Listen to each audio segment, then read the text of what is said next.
ઓવેસીની party AIMIM પણ મેદાનમાં ઉતરશે. પ્રદેશ પ્રમુખ સાબિરભાઈ કાબલીવાલાએ મહત્વનું નિવેદન આપ્યું હતું. તેમણે જણાવ્યું કે 142 બેઠક પરથી એઆઈએમઆઈએમ પાર્ટી ચૂંટણી લડશે. સાથે જ તેમણે એમ પણ જણાવ્યું હતું કે રાજ્યમાં મુસ્લિમ સમાજની જગ્યા પર થયેલા ડિમોલિશનનો મુદ્દો ઉઠાવીશું અને ચૂંટણી લડીશું. કાબલીવાલાએ કહ્યું કે અમે ગુજરાતમાં મુસ્લિમ લીડરશીપ ઊભી કરવા માંગીએ છીએ.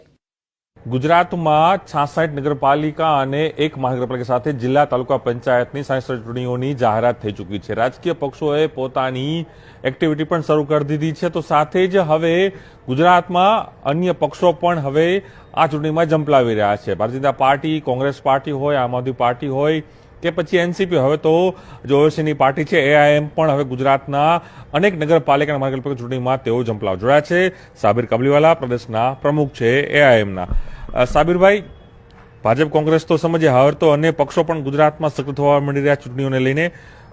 આપની પાર્ટી કઈ રીતે ગુજરાતના આ જે ચૂંટણીઓ છે, 66 ચૂંટણીઓ, તે કેટલી લડશે, કેટલી બેઠકો રહેશે, અને જિલ્લા પંચાયત હોય, તાલુકા પંચાયત છે, નગરપાલિકા છે, મહાનગરપાલિકા, ક્યાં ક્યાં ચૂંટણી લડવાની આપની રણનીતિ આ વખતે?